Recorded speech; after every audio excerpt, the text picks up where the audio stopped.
الثناء جزيل العطاء مجيب الدعاء عميم الإحسان سريع الحساب شديد العقاب أليم العذاب عزيز السلطان ونشهد أن لا إله إلا الله وحده لا شريك له أعوذ بالله من الشيطان الرجيم بسم الله الرحمن الرحيم إنا نحن نزلنا الذكر وإنا له لحافظون آمنت بالله صدق الله مولانا العظيم وبلغنا رسوله النبي الكريم الأمين الصلاة والسلام عليك يا سيدي يا رسول الله وعلى آلك وأصحابك يا سيدي يا حبيب الله الصلاة والسلام عليك يا سيدي يا نور من نور الله وعلى آلك وأصحابك يا سیدی یا محمد رسول اللہ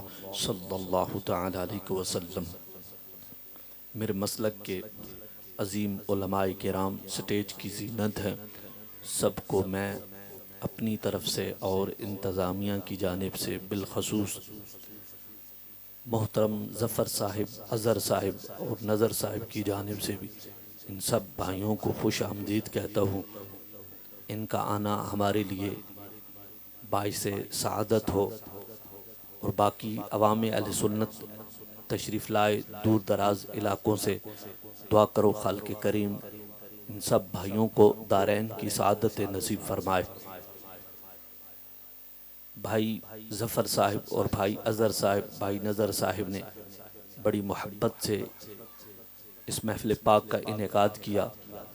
ایک تو ان کے بچے نے قرآن مجید حفظ کیا، اس کی خوشی میں اس محفل پاک کو سجایا گیا، اور دوسری ان کی سالانہ محفل پاک ہوتی ہے، اس سلسلے میں محفل پاک کا انعقاد کیا گیا۔ دعا کرو خالق کریم ان سب بھائیوں کو دارین کی سعادت نصیب فرمائے۔ اللہ تبارک و تعالی نے قرآن مجید، فرقان حمید، برہان رشید کو محتاج الہ بنایا ہے اور ہم سب کو محتاج بنایا ہے۔ قرآن مجید میں اللہ تبارک و تعالی نے ہر قسم کے علوم رکھ دیے، اولین و آخرین، ہر قسم کے علم اور ہر قسم کا علم اللہ تبارک و تعالی نے قرآن مجید میں جمع فرما دیا ہے۔ اب روزے کا ذکر قرآن میں ہے، نماز کا ذکر قرآن میں ہے، حج کا ذکر قرآن میں ہے، جہاد کا ذکر قرآن میں ہے، صدقات کا ذکر قرآن میں ہے، انبیاء کا ذکر قرآن میں ہے، رسولوں کا ذکر قرآن میں ہے، صدیقین کا ذکر قرآن میں ہے، شہداء کا ذکر قرآن میں ہے، اولیاء اللہ کا ذکر قرآن مجید میں ہے۔ شرق سے غرب تک، شمال سے جنوب تک، فرش سے عرش تک ہر شے کا علم، ولا رطب ولا یابس الا فی کتاب مبین، میرے اللہ نے ہر شے کا ذکر اس روشن کتاب میں درج فرما دیا ہے۔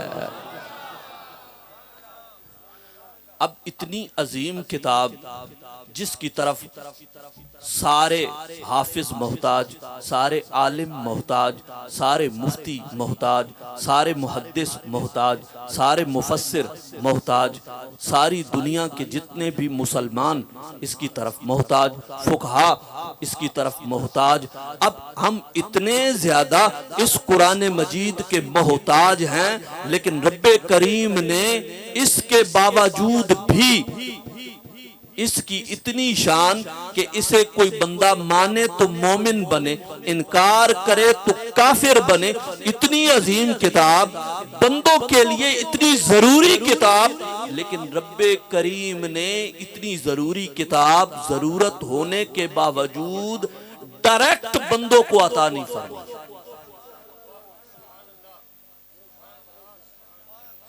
ڈائریکٹ بندوں کو عطا نہیں کی۔ میں کسی کو ہٹ نہیں کر رہا، اگر کوئی اس بات کو نہیں مانتا تو نہ مانے۔ سینکڑوں کتنے سال بیت چکے ہیں، ہمارے علماء دلائل دیتے چلے آ رہے ہیں، کتابیں لکھتے چلے آ رہے ہیں، جو ماننے والے ہیں وہ مان جاتے ہیں، جنہوں نے نہیں ماننا وہ تو اپنی آنکھوں سے دیکھ کے بھی نہیں مانے تھے۔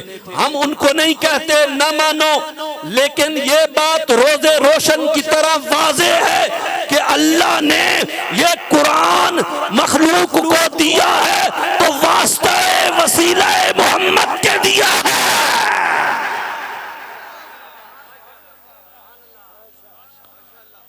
قرآن کی ایک ایک آیت جب امت کو ضرورت پڑتی تھی، رب امت کو نہیں دیتا تھا، بلکہ وہ قرآن کی آیت مصطفیٰ جان رحمت پہ لاکھوں سلام کے قلب اطہر پہ نازل فرماتا ہے۔ پھر مصطفیٰ اپنی زبان وما ینطق عن الہوی ان ہوا الا وحی یوحی کی زبان سے میٹھی میٹھی بولی جب بولتے ہیں وہ قرآن بنتا ہے۔ کبھی زید بن ثابت لکھ لیتے ہیں، کبھی حضرت امیر معاویہ لکھ لیتے ہیں۔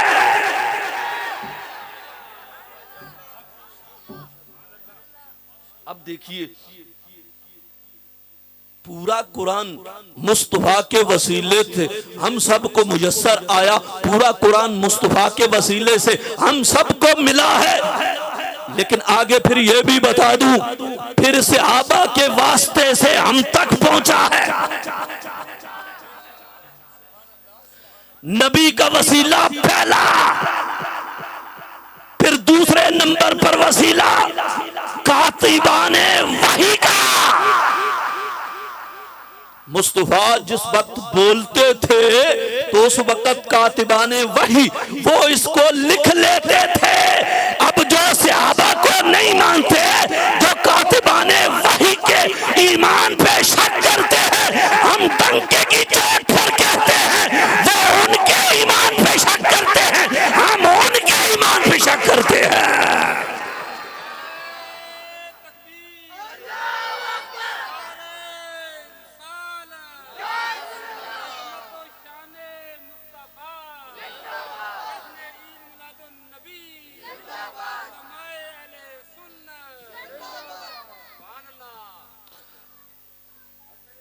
صحابہ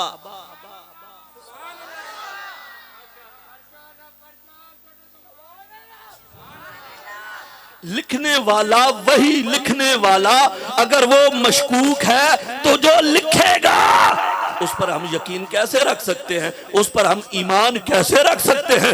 معلوم ہوا ان کے ایمان کو ماننا پڑے گا، پھر قرآن پر ایمان لازمی ہوگا۔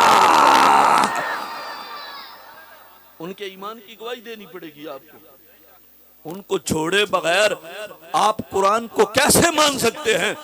پھر وہ مصطفیٰ جس وقت قرآن پڑھتے تھے صحابہ سنتے تھے، پھر اس قرآن کو لکھ لیتے تھے۔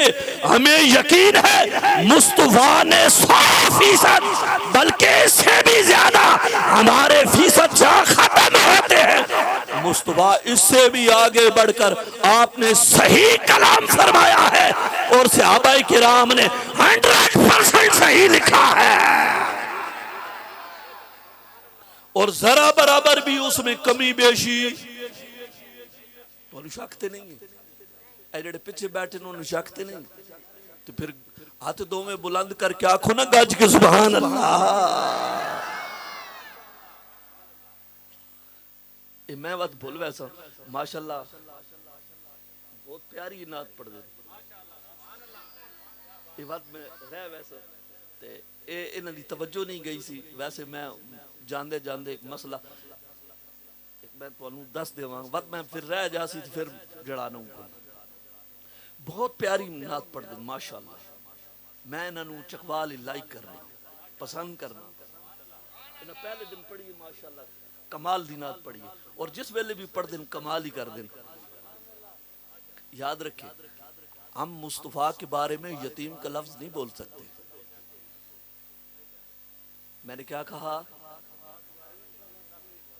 کیونکہ رب نے آپ کو غنی کیا ہے،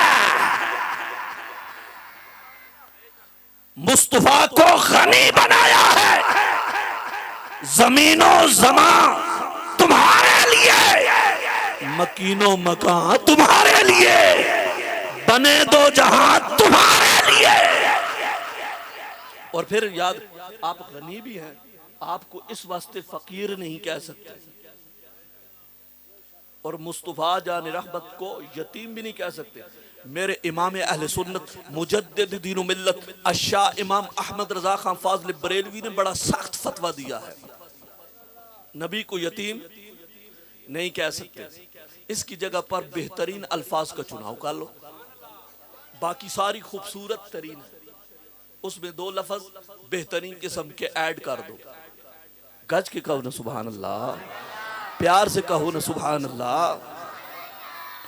قرآن ماننے کے لیے پہلے صحابہ کے ایمان کی گواہی دینی پڑے گی، صحابہ کے ایمان کی تصدیق کرنی پڑے گی. اگر صحابہ کے ایمان کی تصدیق نہیں کرو گے، کیونکہ وہ اولین ہیں جنہوں نے مصطفیٰ جان رحمت پہ لاکھوں سلام کی زبان سے قرآن سنا ہے. انہوں نے قرآن سنا، پھر وہ اس قرآن کے راوی ہیں، اہل بیت راوی ہے. وہ راوی ہے کہ نہیں ہے؟ اگر صحابہ کو نکال دیا جائے، سب لوگوں کی موجودگی میں سٹیج پر سارے علماء بیٹھے ہیں، قرآن مجید تواتر کے ساتھ ہم تک پہنچا ہے، اگر صحابہ نکال دیے جائیں تو پہلے دور میں تواتر ختم ہو جائے گا. پہلے دور میں تواتر ہی ختم ہو جائے گا، تو پھر قرآن مشکوک ہو جائے گا. اور یہ کہتے ہیں سارے صحابہ مرتد ہو گئے. میں کہا سارے صحابہ مرتد ہو گئے؟ میں کہا تو نہیں ہویا، تو اپنا منہ ویک. صحابہ پہ انگلی اٹھانے والے پہلے ان کا منہ چیک کرو، پھر تمہیں خود پتہ لگ جائے گا کہ یہ کیسے. ان کا منہ بتائے گا کہ لانتا پئیاں نے منہ تے، لانتا پئیاں نے منہ تے. ہمیں تو امام اہل سنت مجدد دین و ملت الشاہ امام احمد رضا خان فاضل بریلوی علیہ رحمہ نے جو سبق دیا، جو امیر اہل سنت نے سبق دیا، ہر صحابی نبی جنتی جنتی. اچھا اس نعرے تو کہیں بڑی پیڑ پہنی ہے، اس نعرے تو کہیں بڑی پیڑ پہنی ہے. اچھا میں حیران ہاں دنیا کتنے پہنچ گئی ہے، اے نعرے دے پیچھے لگے ہیں، اے نعرہ نہ ماریا کرو. میں کہتے وجہ کی تو سارے صحابہ نو جنتی نہیں مندا، تو سارے صحابہ نو جنتی نہیں مندا. بار ایک وال ہے نا اندر، ایک کڑوالے، ایک کڑوالے تھوڑا جا ہیں، باقی سارے صحابہ نو مندے. ایک کڑوالے تھوڑا جا کتھے آ کے حضرت سیدنا، میں تے گناہ کوئی نہیں کہتا تو صحیح لیا گج کیا کو سبحان اللہ. اتھے آ کے کڑوالے اس واسطے یہ دن ہر صحابی نبی جنتی جنتی اتام واسطے یہ سارے کر دیں. سمجھ چاہیے نہیں کوئی نہیں. اچھا قرآن اتنا عظیم ہے، قرآن کے ساتھ جس کی نسبت ہو جائے وہ بھی عظیم بن جاتا ہے. قرآن مصطفیٰ نے جو بولا تھا نا، وہ لفظ اور معنی کا نام قرآن ہے. میں نے کیا کہا؟ کوئی یارا مسئلہ تھوڑا جا سون بھی لیا کرو. میں کہہ رہا ہوں کہ مصطفیٰ نے جو زبان سے بولا اور جو لفظ اور معنی ہیں ان کا نام قرآن ہے. یہ جو صفحہ ہے یہ تو ایک پیج ہے، یہ تو ایک پیج ہے، یہ صفحہ ہے. اس صفحے کے اوپر وہ لفظ اور معنی درج کیا گیا، انہیں کہتے ہیں نقوش. سمجھ چاہ رہی؟ پھر صفحے کے ساتھ وہ جلد کا تعلق قائم ہو گیا، جلد. پھر اس جلد کے ساتھ کپڑے کا تعلق ہو گیا. اب قرآن کے بارے میں یہ حکم ہے کہ کوئی بھی بغیر وضو کے قرآن کو نہ چھوئے. اب قرآن کسے کہتے ہیں؟ لفظ اور معنی کو کہتے ہیں، لیکن اب ہم اس صفحے کو بھی نہیں چھوتے بغیر وضو کے، اور اس جلد کو بھی نہیں چھوتے، اور اس کپڑے کو بھی نہیں چھوتے۔ اس وجہ سے نہیں چھوتے کیونکہ ان کا تعلق اصل قرآن سے ہو چکا ہے۔ اب تعلق کی وجہ سے، نسبت کی وجہ سے، اب جو حکم اصل قرآن کا تھا، نقوش کا، الفاظ اور معنی کا، وہی حکم نسبت کی وجہ سے صفوں کو بھی مل گیا، اور وہی حکم جلد کو بھی مل گیا، اور وہی حکم اس غلاف کو بھی مل گیا۔ اب غلاف کو دیکھیں کہ غلاف ایک عام سا کپڑا ہے، اس کو تم بھی چومتے ہو، میں بھی چومتا ہوں، سارے نمازی بھی چومتے ہیں، اور بڑا بادشاہ بھی چومتا ہے، اور بادشاہ بھی چومتا ہے تو ایک عام مزدور بھی اس کو چومتا ہوا نظر آتا ہے۔ اسے پوچھو کیوں چومتے ہو؟ وہ کہتا ہے اس کپڑے کے اندر قرآن ہے۔ میں نے کہا جس کپڑے کے اندر قرآن ہو اسے چومتے ہو، اور جس حافظ قرآن کے سینے میں الف لام میم سے لے کر والناس کی سین تک سارا قرآن محفوظ ہے، اسے مسلح سے دھکے دیتے ہو۔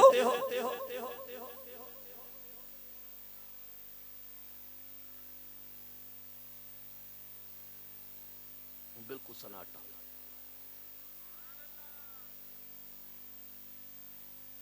بالکل چپ چڑے۔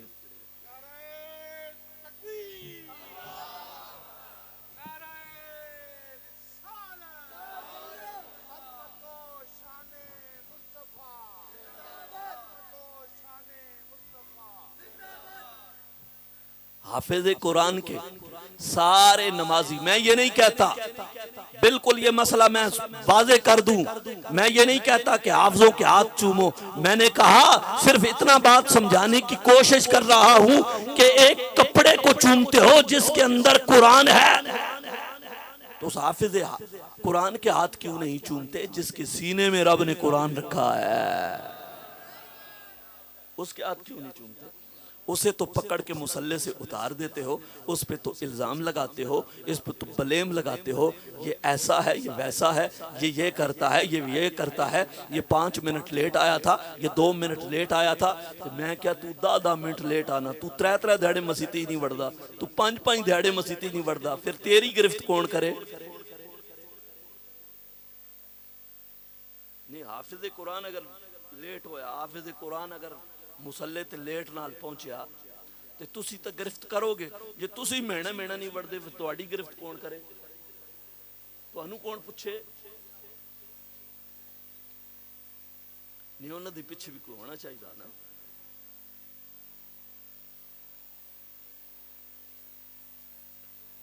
گج کے آکھو سبحان اللہ۔ اچھا، اب ہم کتابوں کی طرف تھوڑا سا آتے ہیں، اور چونکہ ٹائم پہلے ہی زیادہ ہو گیا، میرا خیال تھا کہ میں 9:30 بجے شروع کروں گا اور پھر آگے جو ہے 10:30 تک تقریباً کمپلیٹ کر دوں گا، لیکن بس ٹائم کچھ ایسا ہوا۔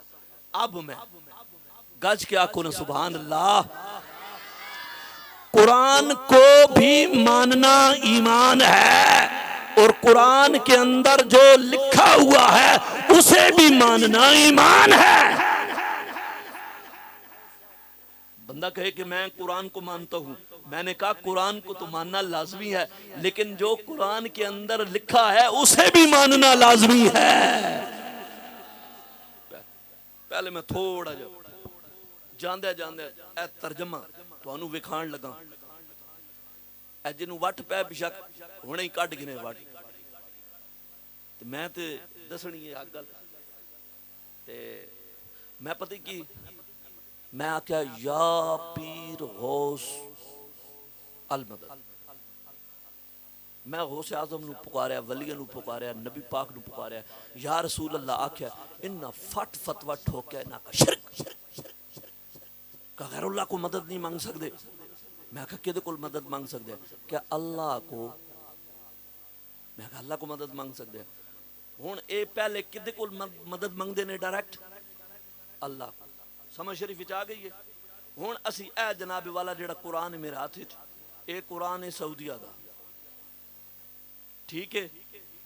اے پہلے منگدے سن اللہ کو مدد, پھر ایڈوانس ہو گیا, پھر اے اللہ دے مددگار بن گئے. اے میں ترجمے تو بہانا ہوں صحیح حیران ہو گئے. ہوں صرف چاک ان پہ تک دن جڑے تھلے پہلے ہوں صرف چاک پہ تک دن. میں نے کہا میں جھوٹ نہیں بول رہا, قرآن میرے ہاتھ میں ہے, گھر میں جا کے اٹھا لینا, دیکھ لینا. پہلے یہ کہتے تھے رب مددگار ہے, اب یہ رب کے مددگار بنے ہوئے ہیں. میں قرآن پڑھا سورہ صف, یہ کہہ دے یا ایھا الذین آمنوا کونوا انصار اللہ, کونوا انصار اللہ. انہوں نے ترجمہ کیتا ہے کہ اے ایمان والو تم اللہ تعالی کے مددگار بن جاؤ. بھائی میں ترجمہ تو انہوں بھی کہنا پہ تسی آپ سمجھدار بندے ہو. اے قرآن پہ آوا تسی بھی تک گنو, آپ تک گنو, گھر وانج کے تک گنے ہیں. اے سانو کہندے نے اللہ تعالیٰ کولو مدد منگو تے ولیاں کولو, تے ہن آپ اللہ دے مددگار بنے پہ. میں آکھیا ترجمے انج نہیں ہوندے, ترجمے تب ہوتے ہیں جب سینے میں عشق رسول موجود ہو تب ہوتے ہیں. یہ ترجمہ انہوں نے کیا ہے. اب سن ترجمہ جو امام اہل سنت نے کیا ہے سن کے دل باغ باغ ہو جائے گا.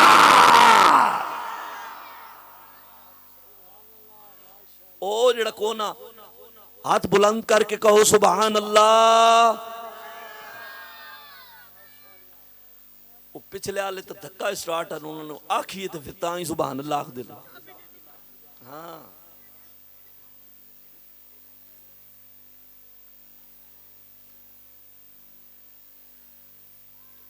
اب دیکھو میرے امام نے جو ترجمہ کیا ہے اسے ترجمہ کہتے ہیں یا ایھا الذین آمنوا کونوا انصار اللہ.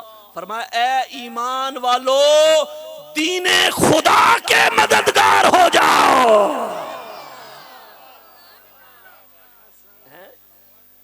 دین خدا کے نہیں, دین خدا کے مددگار ہو جاؤ. اسے کہتے ہیں مجدد وقت, مجدد میت حاضرہ. اسے کہتے ہیں علم, اسے کہتے ہیں عشق رسول کی شمع دل میں جلا کے ترجمہ کرا تو پھر خدا کی قسم شرق سے غرب تک کوئی ایسا مائی کا لال پیدا نہیں ہوا جو اس ترجمے پہ نقطہ اٹھا سکے یا انگلی اٹھا سکے. گج کے کہنے سبحان اللہ. اب دوسری جگہ پر ایک جگہ پہ نا یہ کہا قرآن مجید میں جس وقت آپ نے ہجرت فرمائی تھی حضرت بکر صدیق ساتھ تھے, وہ آیت کون پڑھتی جی؟ اخرج الذین, جو ہاں ان اللہ مانا. اس سے آگے یہ ذکر ہے کہ جب مکہ سے آپ کو نکال دیا, سب نے ترجمہ یہ کیا جب مکہ سے آپ کو نکال دیا, لیکن جب کشتہ عشق مصطفیٰ الشاہ امام احمد رضا خان فاضل بریلوی کی باری آئی, آپ نے فرمایا جب آپ مکہ سے باہر تشریف لے جانا ہوا. اتنا ادب کا خیال کیا گیا ہے. اور پھر دیکھو میں نے کہا جو قرآن پر ایمان رکھتا ہے تو جو قرآن میں اندر لکھا ہوا ہے اس پر بھی ایمان رکھنا ضروری ہوتا ہے. اے میں کتاب گھر نہیں بنائی, اے عظیم تفسیر ہے, تفسیر سمرقندی بحر العلوم کے نام سے مشہور ہے. ہاں اتنی عظیم تفسیر. اور اس تفسیر میں میں جناب والا پڑھنے لگا ہوں. قرآن مجید میں اللہ تبارک و تعالی نے فرمایا والذین معہ، والذین معہ. میں نے کہا خالی ترجمہ پڑھ کے سنانا ہے، تفسیر پڑھ کے دس لوگاں نو پوری گل دس تاکہ لوگاں نو ساری گل دا پتہ ہوئے. انج نہیں ادھی ادھی گل نہ دسی کر. قرآن مجید کی تفسیر ضروری ہے. والذین معہ، فرمایا جو آپ کے ساتھ ہیں وہ کون ہے؟ والذین معہ کون ہے؟ فرمایا یعنی ابا بکر صدیق رضی اللہ تعالیٰ عنہ. مجھے یہ بتائے رافضی لونڈا وہ اس کو کیسے مانے گا؟ وہ پورے قرآن پہ کیسے ایمان رکھے گا؟ پھر آگے اشداء علی الکفار، فرمایا کافروں پر سخت. یہ کون ہے؟ فرمایا یعنی عمر رضی اللہ تعالیٰ عنہ. پھر میں کہوں گا رافضی لونڈا ایمان کیسے رکھے گا؟ وہ تو ان کو بھونکتا ہے صبح سے لے کر شام تک، ان کے خلاف باتیں کرتا ہے. اب وہ کیسے مانے گا؟ بولو حضرت عمر کافروں پر سخت تھے یا نہیں تھے؟ فرمایا آگے قرآن کہتا ہے رحماء بینہم، اس سے مراد کیا ہے؟ فرمایا یعنی عثمان رضی اللہ تعالیٰ عنہ. ہاں، اور پھر اس سے آگے فرمایا تراہم رکعن سجدن، اس سے کون مراد ہے؟ کہتے ہیں یعنی علی رضی اللہ تعالیٰ عنہ. تفسیر میں ایک ہی آیت ہے اور اس آیت میں 4 یاروں کا ذکر موجود ہے. ہن گج کیا حق 4 یار، حق 4 یار.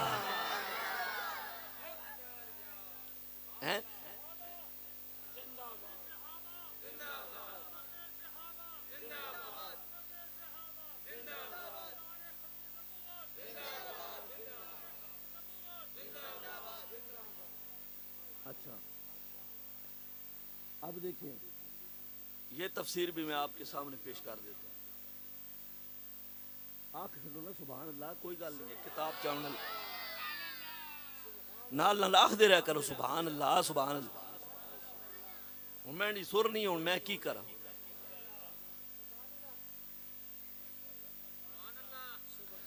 دیکھیں پھر میں تفسیر کے ذریعے سے بات کروں گا. قرآن میں اللہ تبارک و تعالی ارشاد فرماتا ہے یا ایھا الذین آمنوا اتقوا اللہ وکونوا مع الصادقین، اے ایمان والو اللہ سے ڈرو اور سچوں کے ساتھ ہو جاؤ.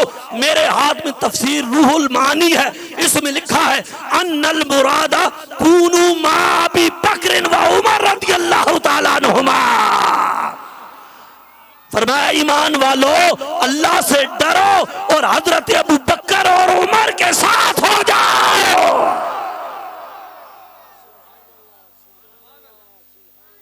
تفسیر لکھی ہے. اب میں اس لیے کہہ رہا تھا کہ یہ کیا کریں گے بیچارے، ان کا ایمان قرآن پر کیسے ہوگا؟ یہ پورا قرآن پر ایمان کیسے رکھیں گے؟ ہوں تو ہمیں اگلی بھی تہانوں بھی وچ کہیے جو بندے نے بھائی انہاں دوہاں تو نہ آیا، میں آکھیا ہوں اگلی تفسیر بھی سنا دینا نا. فرمایا سنو اگلی تفسیر.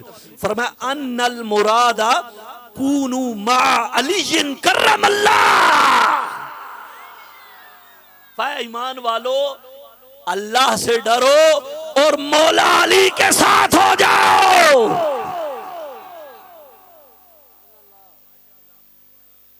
صادقین ہیں یا نہیں؟ انہوں آکھو اے تفسیرہ بھی کدی لکھ چوڑیاں کرو تے اے بھی کدی پڑھ چوڑیاں کرو تے اے بھی کدرے ممبر تے بیٹھ کے سنا چوڑیاں کرو. جگہ سارے اسی رل مل کے کام کریا تے آج جڑا ہی کھیل تماشا لگیا ہویا یہ میرے خیال گھاٹ ہی ہونا. میں یہ تو نہیں آتا بھی ختم ہو جائے، لیکن یہ گھٹ ہی ہونا سی جے سارے رل مل کے اگر یہ سارا کام کریے تے اج بھی میں ایک گل کرنا امام اہل سنت دا موقف بس اپناؤ.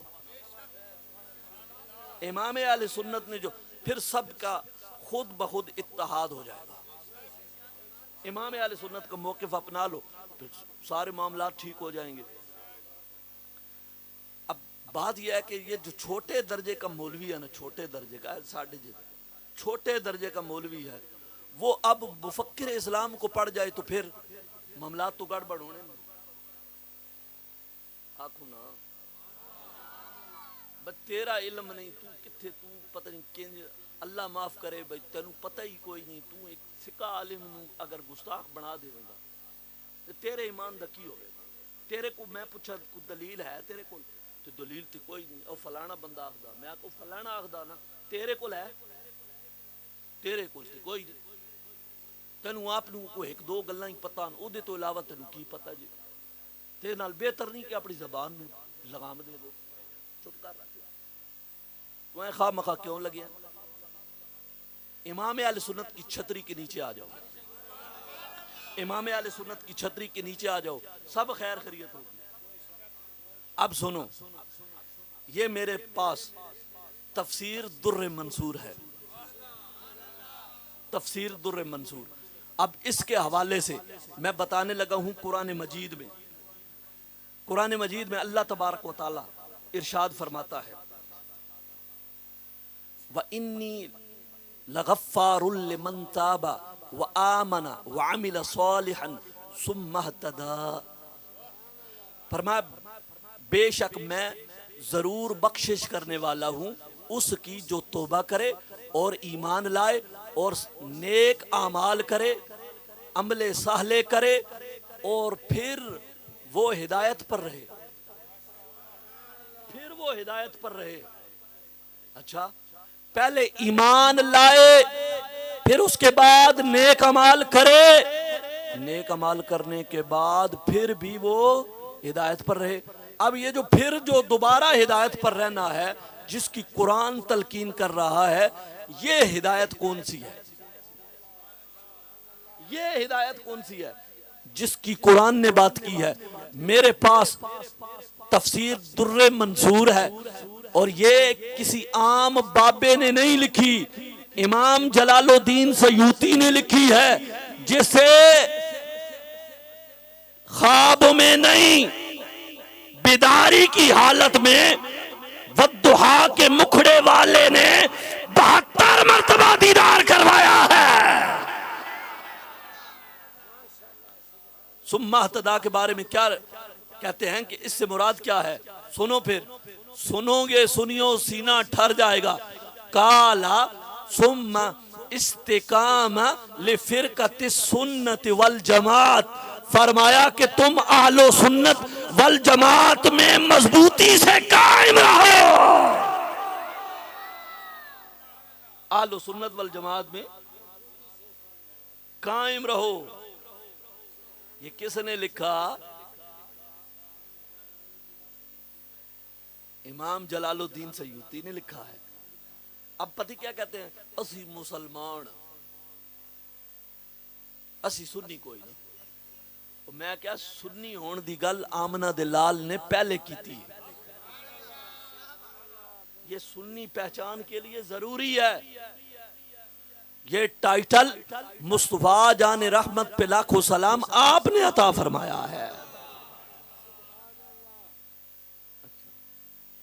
اس کے بعد میں نے پہلے بتایا تھا نا کہ قرآن پر ایمان رکھنا اور جو قرآن کے اندر لکھا ہے اس پر بھی ایمان رکھنا. اے میرے پاس بخاری ہے، میرے پاس بخاری. حضرت عمر رضی اللہ تعالی عنہ آپ کہتے ہیں کہ 3 کاموں میں، 3 چیزوں میں میرے رب نے میرے ساتھ موافقت فرمائی ہے. اب یہ قرآن مجید میں حضرت عمر رضی اللہ تعالی عنہ کہتے ہیں یا رسول اللہ، یا حبیب اللہ، لو اتخذت من مقام ابراہیم مصلی، کہتے ہیں کہ یا رسول اللہ کاش کے اس مقام ابراہیم کو مصلی بنا لیا جائے، یہ میری خواہش ہے۔ تو رب ذوالجلال نے اس خواہش کو پورا فرمایا۔ ادھر ابھی حضرت عمر رضی اللہ تعالیٰ عنہ بات کر رہے تھے، دوسری جانب رب ذوالجلال نے قرآن مجید کی آیت نازل فرما دی، فرمایا وَاتَّخِذُوا مِن مَّقَامِ إِبْرَاهِيمَ مُصَلًّى۔ اب یہ رافضی نہیں مان سکتا، اسے صرف سنی حنفی بریلوی مان سکتا ہے۔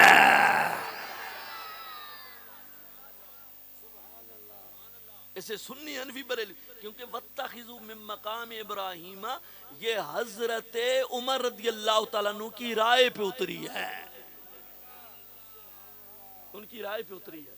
اور پھر اس کے بعد حضرت عمر رضی اللہ تعالیٰ عنہ وہ عرض کرنے لگے یا رسول اللہ یا حبیب اللہ یدخلو علیک البر والفاجر، یا رسول اللہ یا حبیب اللہ آپ کے گھر میں نیک بھی آتے ہیں، بدکار بھی داخل ہو جاتے ہیں، یہ سارے آتے رہتے ہیں۔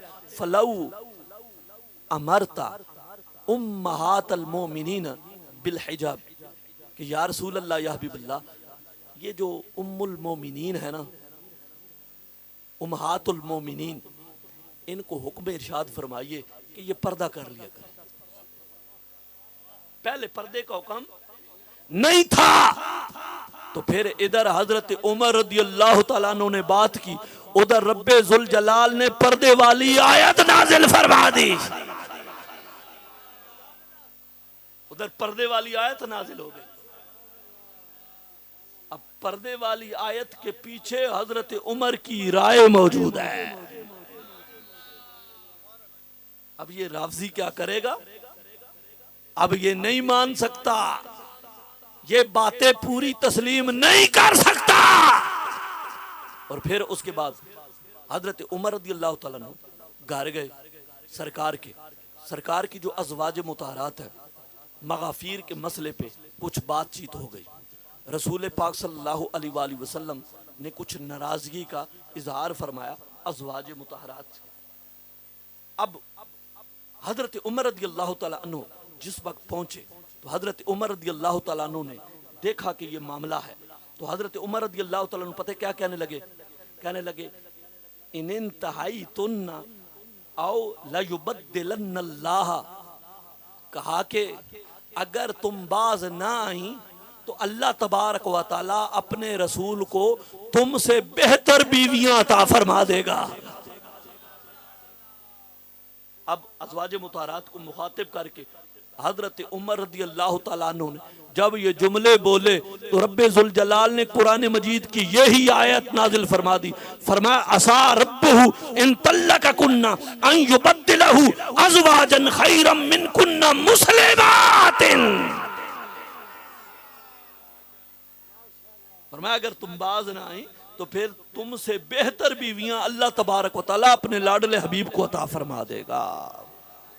اب یہ تین آیتیں ایسی ہیں کہ ان آیتوں کے پیچھے حضرت عمر رضی اللہ تعالیٰ عنہ کی رائے کار فرما ہے۔ اس لیے میں کہتا ہوں کہ قبلہ جب مانو تو پورا مانو، اسلام میں داخل ہو جاؤ پورے داخل ہو جاؤ۔ آج ہم نے قرآن مجید کو صرف الماریوں میں رکھا ہے، پھر کچھ مولانا حضرات ہیں، وہ مولانا حضرات انہوں نے بچے پڑھائے ہوئے ہیں، پھر وہ جناب والا صرف بچوں کو لے جاتے ہیں قبرستان میں جا کر قرآن مجید پڑھاتے ہیں، پھر قرآن مجید پڑھ لیتے ہیں، پھر انہیں کہتے ہیں کہ معاوضہ دو۔ کیا آپ نے قرآن مجید کو اس قدر سمجھا ہوا ہے؟ آپ کو پتا ہے لینے والا بھی حرام کا مرتکب ہے، دینے والا بھی حرام کا مرتکب ہے۔ قبرستان میں جا کر قرآن مجید پڑھانا، پھر ان کو پیسے دینا اور وہ بھی پیسوں کے لیے آئیں۔ اور کئی بندے خوش ہو گئے، کئی ناراض ہو گئے۔ ہن جنہ دینے وہ تے خوش ہو گئے، اوہو میں کہ الٹ تو نہیں آ گیا۔ کیوں جی حضرت؟ میں کی دسیا تانوں مسئلے تو تمہیں پتہ چل گیا کہ کوئی نہیں. مسئلہ میں کی سمجھا رہا, قبرستان جا کے بچے نو بلانا, پھر انہاں کول قرآن پڑھانا, قرآن پڑھا کے تے پھر انہاں نو معاوضہ دیونا. یہ دیونے والا بھی حرام دا ارتکاب کر رہا, تو لین والا بھی. یہ میرے امام اہل سنت نے فتاوی رضویہ شریف میں مسئلہ لکھیا. سمجھ آئی کوئی نہیں آئی؟ اچھا دوجا مسئلہ سناواں کہ جیڑے بندے پیسے لے کے بچیاں نو قرآن مجید پڑھانے وہ مسجد نے اندر نہیں پڑھا سکتے. پریشان ہو گیا. میں مسئلہ دسیا, پیسے لے کے جیڑے پیسے لیندے پڑھان دے, ہاں گھر جا کے پڑھا سکتا. مسئلہ سمجھ آ رہا؟ اچھا اگلا مسئلہ اے جناب والا, اے والا تھوڑا جا مسئلہ چھوڑنے والا. میت کو غسل دینے سے پہلے میت کے پاس قرآن مجید پڑھنا مکروہ ہے. جب غسل دے لیا جائے تو اس کے بعد, اب یہ والا فتویٰ بھی, یہ والا مسئلہ بھی امام اہل سنت نے اپنے فتاوی رضویہ شریف میں درج فرمایا ہے. اب گھر کے اندر قرآن مجید جس وقت رکھا جائے گا قبلہ اس کی بھی ترتیب ہوگی. اگر صرف اور نحو کی کتابیں ہیں تو وہ نیچے رکھیں گے, علم الکلام کی کتابیں ہیں تو وہ اس صرف اور نحو کی کتاب سے اوپر رکھیں گے, پھر فقہ کی کتابیں اس کے اوپر رکھیں گے, اور پھر جو حدیث کی کتابیں ہیں وہ فقہ کی کتابوں کے اوپر رکھیں گے, پھر فقہ کی کتابوں کے اوپر پھر حدیث کی کتابوں کو رکھیں گے, پھر حدیث کی کتابوں کے اوپر تفسیر کی کتابوں کو رکھیں گے, پھر تفسیر کی کتابوں کے اوپر قرآن مجید رکھیں گے. اب قرآن بھی ایسے رکھنا, یہ قرآن کی شان ہے. قرآن کو جب رکھنا ہے, اب جس صندوق میں آپ قرآن رکھیں گے اس صندوق میں آپ کپڑے نہیں رکھ سکتے. قرآن مجید کے اوپر آپ نے کوئی کتاب نہیں رکھنی. یہ بالکل احتیاط کرنی پڑے گی. اگر احتیاط نہیں کریں گے تو گناہگار ہوں گے. اور قرآن مجید کو گھر میں جس نے صرف ویسے رکھا ہوا ہے, اور ویسے رکھنے کی برکت بہت زیادہ ہے, لیکن اس کو قرآن مجید کو صرف ہر روز اگر پڑھنا نہیں آتا تو ایک مرتبہ صبح سویرے سویرے فجر کی نماز پڑھنے کے بعد اس کو صرف کھولے اور اس کا دیدار کر لے. اور ایک مسئلہ اور بھی بتا دوں, حدیث کی روشنی میں مسئلہ بتا دوں کہ بلا قرآن مجید پڑھنے کے بعد آپ کسی سے کھانا نہیں مانگ سکتے. یہ بھی بڑا عجیب جا مسئلہ. کیا میں نے کہا؟ قرآن مجید پڑھنے کے بعد آپ کسی سے کھانا نہیں مانگ سکتے.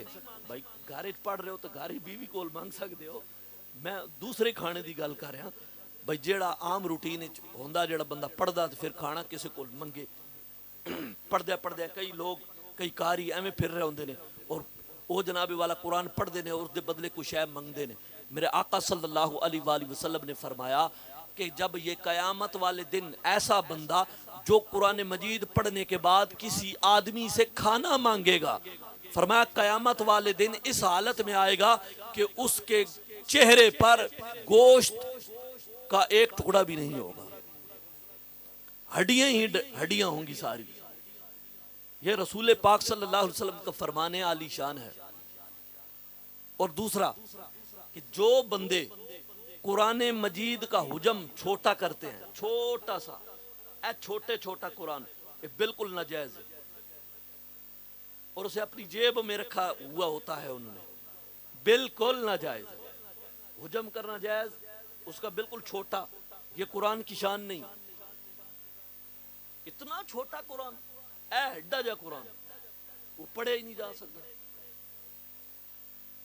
باری شریعت اٹھا لو، باقی تسی اٹھا لو، تسی تک گنو بے چھوٹا جا بالکل ایڈا جا قرآن اس نو جناب والا جیب چ پایا ہوندا نے بندے پھر رہے ہوندے، اے بالکل جائز اے والا مسئلہ تے جیڑا کو قرآن دے حوالے نہ اگر کسی کو مسئلہ پوچھنا تے او پوچھ بھی سکدا تے میں اے جناب ایک تانوں اے سنا کے نا ایک کتاب میں ڈی رہ گئی آخری تے گج کے آکو سبحان اللہ تے میں ختم کرا اپنی تقریر۔ اب الذین ينفقون اموالهم فی سبیل اللہ ثم لا یتبعون ما انفقوا، یہ والی آیت اللہ تبارک و تعالی نے نازلت فی عثمان، یہ عثمان رضی اللہ تعالیٰ عنہ کے بارے میں اللہ تبارک و تعالیٰ نے نازل فرمائی ہے۔ تو معلوم ہوا قرآن مجید کے اندر بھی صحابہ کا ذکر ہے، قرآن مجید کو جمع بھی صحابہ نے کیا ہے، قرآن مجید کو محفوظ بھی صحابہ نے کیا ہے، صحیفوں کی صورت میں بھی قرآن مجید صحابہ کے پاس موجود تھا۔ سب سے پہلے جس نے قرآن مجید جمع کیا تھا وہ حضرت ابوبکر صدیق کی ذات ہے۔ اب جو بندہ حضرت ابوبکر صدیق کے ایمان پر شک کرے گا تو پھر وہ قرآن پر بھی شک کرے گا، کیونکہ جس کا ایمان درست نہیں وہ جو قرآن جمع کرے گا وہ جمع ہوا قرآن بھی درست نہیں ہوگا۔ پھر یہ حضرت ابوبکر صدیق کے پاس رہا جمع، پھر اس کے بعد حضرت عمر رضی اللہ تعالیٰ عنہ کے پاس وہ سارے صحیفے منتقل ہو گئے تھے، وہ سارے صحیفے حضرت عمر رضی اللہ تعالیٰ عنہ نے سنبھال کے رکھے تھے۔ پھر اس کے بعد وہ سارے صحیفے حضرت سیدتنا حفصہ رضی اللہ تعالیٰ عنہ ان کے پاس محفوظ رہے۔ پھر اختلاف بن گیا قرات کا، پھر حضرت عثمان غنی ذی النورین رضی اللہ تعالیٰ عنہ نے اس اختلاف کو مٹایا۔ اس کو مٹانے کی صورت یہ تھی کہ حضرت علی رضی اللہ تعالیٰ عنہ سے مشورہ کیا کہ اب کیا کیا جائے، تو آپ نے فرمایا کہ سب کو لغت قریش پہ جمع کیا جائے۔ پھر سب کو ایک لغت قریش، اب جو ہمارے پاس قرآن پڑھا ہے یہ لغت قریش میں ہے، اور یہ کس نے جمع کیا؟ حضرت عثمان نے۔ اب یہ حضرت عثمان کا جمع شدہ قرآن ہے، تو جو حضرت عثمان کے ایمان کو نہیں مانتے وہ اس قرآن کو کیسے مانیں گے؟ میرا سمپل جو سوال ہے،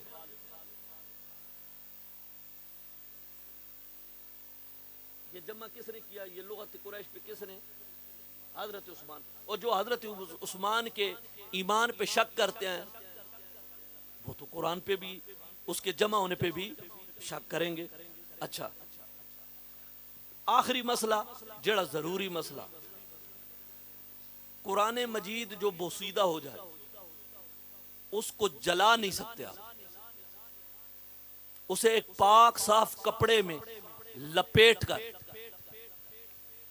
ایک قبر کھودی جائے اور وہ بھی بغلی، اور اس کے اوپر پھٹا رکھ دیا جائے، پھر قرآن مجید کو نیچے رکھا جائے، بوسیدہ جو قرآن مجید ہو چکا ہے، جو شہید ہو چکا ہے، جو پڑھنے کے لائق نہیں ہے، اب اس کے حرف جو ہیں وہ سارے بکھر چکے ہیں موتیوں کی طرح، تو اب اس کو پاک صاف کپڑے میں لپیٹ کے بغلی قبر میں اسے رکھا جائے اور اوپر پھٹا دے کے اس کے اوپر مٹی دے دی جائے تاکہ مٹی کے کوئی ذرے اس قرآن مجید کے اوپر نہ پڑے، اور پھر ایسی جگہ پر وہ قبر بنائی جائے جس جگہ پر لوگوں کے اوپر قدم نہ آئے۔ سمجھ جا گئی؟ میرا اللہ سمجھنے کی توفیق نصیب فرمائے۔ وآخر دعوانا الحمدللہ رب العالمین۔